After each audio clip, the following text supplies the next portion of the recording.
Demək bir dənə qız mənə yorum atıb ki, bəs şeydir, şalvarımın cırığına yaraşır elə Mercedes.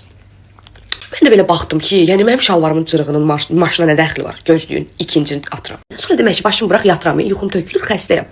Telefonu qoydum. Sonra ağlıma birdən şey gəlir ki, bir ara trend idi də, mən də özüm də repost eləmişəm bu ayaqqabının kablukuna geyinəndə, yəni şey ilə paylaşırdılar, cool qızlar, nə bilim, seksi qızların ayaqları, şalvarlarının ətəyi falan filan. Allah, ürəyim o qədər təmizdir ki, dedim, əgər bu qız onu repost eləməyibsə, məndən pis adam yoxdur. Girdim repostuna, düşdüm aşağı, o qədər ərinmədim. 14 Haziran'da repostunu tapdım. Ya haddinize konuşamıyorum işte siz hiçbir şey.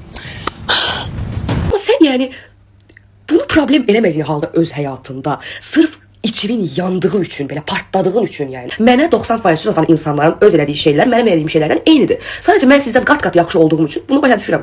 Qat-qat yaxşı olduğum üçün siz cırnayırsınız ki, hayır en iyisi değilim. Ben en iyisinin. Cırnayırsınız ki, ayda, ne edeyim, necə söz atım, necə pox atım ki mən buna. Amma mən onu özüm deyiləm, amma bunu çiçək eləyir, mənə cırnayır, çünki məndən yaxşı eləyir.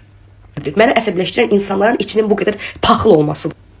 Allah ürəyimizə görə versin əsas. Bax, belələrinə yox, bax, belələrinə elə Allah onun ürəyinə görə verəcək. Sakit ol çiçək, sakit ol. Her şey olabilir ama paxıllıq mənim canımda yoxdur. Amma paxıllığımı çəkənlər var. Sayda az deyil, gündən-günə çoxalırlar onlar. Mənim paxıllığımı çəkənlərdir, məni qabağa çəkənlər. Nətər sözlərdir.